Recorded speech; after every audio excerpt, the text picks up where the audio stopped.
ओम श्री परमात्मने नमः। फाल्गुन मास शुक्ल पक्ष के आमल की एकादशी का महात्म्य। युधिष्ठिर ने कहा, श्री कृष्ण, मैंने विजया एकादशी का महात्म्य जो महान फल देने वाला है सुन लिया। अब फाल्गुन शुक्ल पक्ष की एकादशी का नाम और महात्म्य बताने की कृपा कीजिए। भगवान श्री कृष्ण बोले, महाभाग धर्मनंदन, सुनो, तुम्हें इस समय वह प्रसंग सुनाता हूँ जिसे राजा मानधाता के पूछने पर महात्मा वशिष्ठ ने कहा था। फाल्गुन शुक्ल पक्ष की एकादशी का नाम आमल की है। इसका पवित्र व्रत विष्णुलोक की प्राप्ति कराने वाला है। मानधाता ने पूछा, द्विज श्रेष्ठ, यह आमल की कब उत्पन्न हुई, मुझे बताइए। वशिष्ठ जी ने कहा, महाभाग सुनो, पृथ्वी पर आमल की उत्पत्ति किस प्रकार हुई ये बताता हूँ। आमल की महान वृक्ष है जो सब पापों का नाश करने वाला है। भगवान विष्णु के थूकने पर उनके मुख से चंद्रमा के समान कांतिमान एक बिंदु प्रकट हुआ। वह बिंदु पृथ्वी पर गिरा। उसी से आंवले का महान वृक्ष उत्पन्न हुआ। ये सभी वृक्षों का आदिभूत कहलाता है। इसी समय समस्त प्रजा की सृष्टि करने के लिए भगवान ने ब्रह्मा जी को उत्पन्न किया। उन्हीं से इन प्रजाओं की सृष्टि हुई। देवता, दानव, गंधर्व, यक्ष, राक्षस, नाग तथा निर्मल अंतःकरण वाले महर्षियों को ब्रह्मा जी ने जन्म दिया। उनमें से देवता और ऋषि उस स्थान पर आए जहाँ विष्णु प्रिया आमलकी का वृक्ष था। महाभाग उसे देखकर देवताओं को बड़ा विस्मय हुआ। वे एक दूसरे पर दृष्टिपात करते हुए उत्कंठा पूर्वक उस वृक्ष की ओर देखने लगे और खड़े खड़े सोचने लगे कि प्लक्ष, पाकर आदि वृक्ष तो पूर्व कल्प की ही भांति हैं, जो सब के सब हमारे परिचित हैं, परंतु इस वृक्ष को हम नहीं जानते। उन्हें इस प्रकार चिंता करते देख आकाशवाणी हुई, महर्षियों, यह सर्वश्रेष्ठ आमलकी का वृक्ष है जो विष्णु को प्रिय है। इसके स्मरण मात्र से गोदान का फल मिलता है। स्पर्श करने से इसके दूना और फल भक्षण करने से तिगुना पुण्य प्राप्त होता है। इसलिए सदा प्रयत्न पूर्वक आमलकी का सेवन करना चाहिए। ये सब पापों को हरने वाला वैष्णव वृक्ष बताया गया है। इसके मूल में विष्णु, उसके ऊपर ब्रह्मा, स्कंद में परमेश्वर भगवान रुद्र, शाखाओं में मुनि, टहनियों में देवता, पत्तों में वसु, फूलों में मरुदगण तथा फलों में समस्त प्रजापति वास करते हैं। आमल की सर्वदेवमयी बताई गई है। तस्या मूले स्थितो विष्णु तदूर्ध्वं च पितामह, स्कंदे च भगवान रुद्रः, संस्थिता परमेश्वरः, शाखासु मुनया सर्वे, प्रशाखासु च देवताः, पर्णेषु वसवो देवा, पुष्पेषु मरुतस्तथा, प्रजानां पतया सर्वे, फलस्येवेव व्यवस्थिता, सर्वदेवमयी हे सा, धात्री च कथिता मया।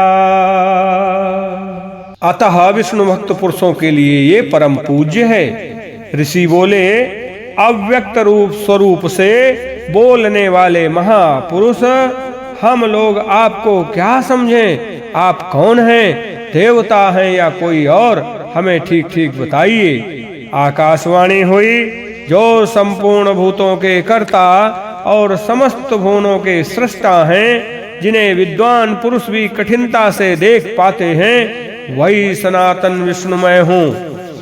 देवादिदेव भगवान विष्णु का कथन सुनकर उन ब्रह्म कुमार महर्षियों के नेत्र आश्चर्य से चकित हो उठे। उन्हें बड़ा विस्मय हुआ। वे आदि अंत रहित भगवान की स्तुति करने लगे। ऋषि बोले, संपूर्ण भूतों के आत्मभूत आत्मा एवं परमात्मा को नमस्कार है। अपनी महिमा से कभी च्युत न होने वाले अच्युत को नित्य प्रणाम है। अंत रहित परमेश्वर को बारंबार प्रणाम है। दामोदर कवि सर्वज्ञ और यज्ञेश्वर को नमस्कार है।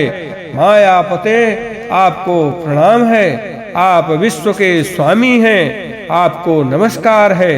ऋषियों के इस प्रकार स्तुति करने पर भगवान श्री हरि संतुष्ट हुए और बोले, महर्षियों, तुम्हें कौन सा अभीष्ट वरदान दूं? ऋषि बोले, भगवान, यदि आप संतुष्ट हैं तो हम लोगों के हित के लिए कोई ऐसा व्रत बताइए जो स्वर्ग और मोक्ष रूपी फल प्रदान करने वाला हो। श्री विष्णु बोले, महर्षियों, फाल्गुन शुक्ल पक्ष में यदि पुष्य नक्षत्र से युक्त द्वादशी हो तो वह महान पुण्य देने वाली और बड़े बड़े पातकों का नाश करने वाली होती है। द्विजवरों, उसमें जो विशेष कर्तव्य है उसको सुनो।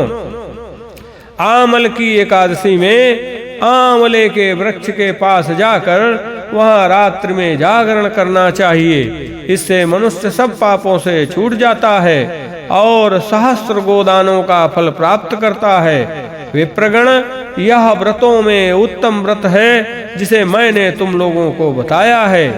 ऋषि बोले, भगवान, इस व्रत की विधि बतलाइए। यह कैसे पूर्ण होता है?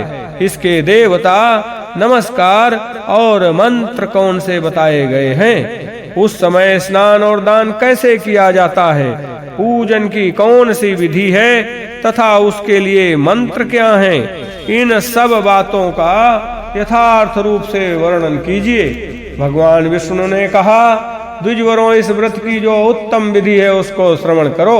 एकादशी को प्रातः काल दंत धावन करके ये संकल्प करें कि हे पुंडरीकाक्ष, हे अच्युत, मैं एकादशी को निराहार रहकर दूसरे दिन भोजन करूंगा। आप मुझे शरण में रखें। ऐसा नियम लेने के बाद पतित, चोर, पाखंडी, दुराचारी, मर्यादा भंग करने वाले तथा गुरु पत्नी गामी मनुष्यों से वार्तालाप न करें। अपने मन को वश में रखते हुए नदी में, पोखरे में, कुएं पर अथवा घर में ही स्नान करें। स्नान के पहले शरीर में मिट्टी लगाएं। मृत्तिका लगाने का मंत्र, अश्वक्रांते रथक्रांते विष्णुक्रांते वसुंधरे, मृत्तिके हर में पापम जन्म कोट्याम समर्जितम। वसुंधरे, तुम्हारे ऊपर अश्व और रथ चला करते हैं तथा वामन अवतार के समय भगवान विष्णु ने भी तुम्हें अपने पैरों से नापा था। मृत्तिके, मैंने करोड़ों जन्मों में जो पाप किए हैं, मेरे उन सब पापों को हर लो। स्नान मंत्र, त्वं मातः सर्वभूतानां जीवनं तत्तु रक्षकं स्वेद उद्भिज्जातीनां रसानां पतये नमः। स्नातोऽहं सर्वतीर्थेषु हृदय प्रश्नवर्णेषु च नदीषु देव खातेषु इदं स्नानं तुम्हें भवेत्। जल की अधिष्ठात्री देवी माता, तुम संपूर्ण भूतों के लिए जीवन हो, वही जीवन जो स्वेदज और उद्भिद जाति के जीवों का भी रक्षक है। तुम रसों की स्वामिनी हो, तुम्हें नमस्कार है। आज मैं संपूर्ण तीर्थों, कुंडों, झरनों, नदियों और देव संबंधी सरोवरों में स्नान कर चुका। मेरा ये स्नान उक्त सभी स्नानों का फल देने वाला हो। विद्वान पुरुष को चाहिए कि वह परशुराम जी की सोने की प्रतिमा बनवाए। प्रतिमा अपनी शक्ति और धन के अनुसार 1 या आधे मासे स्वर्ण की होनी चाहिए। स्नान के पश्चात घर आकर पूजा और हवन करे। इसके बाद सब प्रकार की सामग्री लेकर आंवले के वृक्ष के पास जाए। वहां वृक्ष के चारों ओर की जमीन झाड़ बुहार लीप पोत कर शुद्ध करे। शुद्ध की हुई भूमि में मंत्र पाठ पूर्वक जल से भरे हुए नवीन कलश की स्थापना करे। कलश में पंचरत्न और दिव्य गंध आदि छोड़ दे। श्वेत चंदन से उसको चर्चित करे।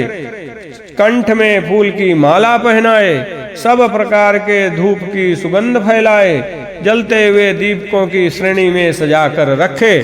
तात्पर्य ये कि सब ओर से सुंदर एवं मनोहर दृश्य उपस्थित करे। पूजा के लिए नवीन छाता जूता और वस्त्र भी मंगा कर रखे।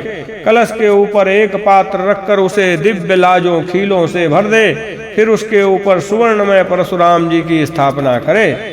विशोकाय नमः कहकर उनके चरणों की, विश्वरूपिणे नमः से दोनों घुटनों की, उग्राय नमः से जांघों की, दामोदराय नमः से कटिभाग की, पद्मनाभाय नमः से उदर की, श्री वत्सधारिणे नमः से वक्षस्थल की, चक्रिणे नमः से बाईं बाह की, गदिने नमः से दाहिने बाह की, वैकुंठाय नमः से कंठ की, यज्ञमुखाय नमः से मुख की, विशोक निधये नमः से नासिका की, वासुदेवाय नमः से नेत्रों की, वामनाय नमः से ललाट की, सर्वात्मने नमः से संपूर्ण अंगों तथा मस्तक की पूजा करे।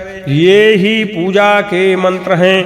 तदंतर भक्ति युक्त चित्त से शुद्ध फल के द्वारा देवादिदेव परशुराम जी को अर्घ्य प्रदान करे।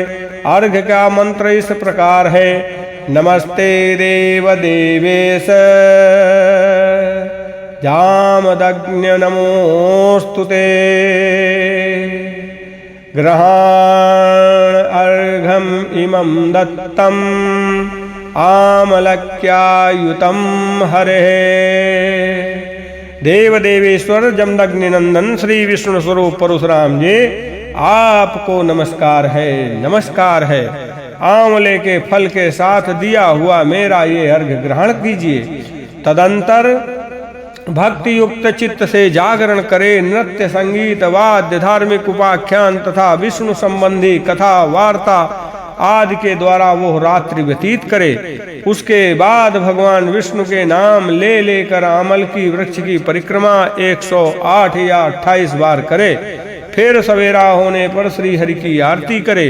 ब्राह्मण की पूजा करके वहाँ की सब सामग्री उसे निवेदन कर दे। परशुराम जी का कलश 2 वस्त्र जूता आदि सभी वस्तुएं दान कर दे और ये भावना करे कि परशुराम जी के स्वरूप में भगवान विष्णु मुझ पर प्रसन्न हो। तत्पश्चात आमल की का स्पर्श करके उसकी प्रदक्षिणा करे और स्नान करने के बाद विधि पूर्वक ब्राह्मणों को भोजन कराए। तदनंतर कुटुंबियों के साथ बैठकर स्वयं भी भोजन करे। ऐसा करने से जो पुण्य होता है वो सब बतलाता हूँ, सुनो। संपूर्ण तीर्थों के सेवन से जो पुण्य प्राप्त होता है तथा सब प्रकार के दान देने से जो फल मिलता है वो सब उपर्युक्त विधि के पालन से सुलभ होता है। समस्त यज्ञों की अपेक्षा भी अधिक फल मिलता है, इसमें तनिक भी संदेह नहीं है। यह व्रत सब व्रतों में उत्तम है जिसका मैंने तुमसे पूरा पूरा वर्णन किया है। वशिष्ठ जी कहते हैं, महाराज इतना कहकर देवेश्वर भगवान विष्णु वहीं अंतर्ध्यान हो गए। तत्पश्चात उन समस्त महर्षियों ने उक्त व्रत का पूर्ण रूप से पालन किया। नृपश्रेष्ठ, इसी प्रकार तुम्हें भी इस व्रत का अनुष्ठान करना चाहिए। भगवान श्री कृष्ण कहते हैं, युधिष्ठिर ये दुर्धर्ष व्रत मनुष्य को सब पापों से मुक्त करने वाला है। बोलो गोविंद भगवान की जय।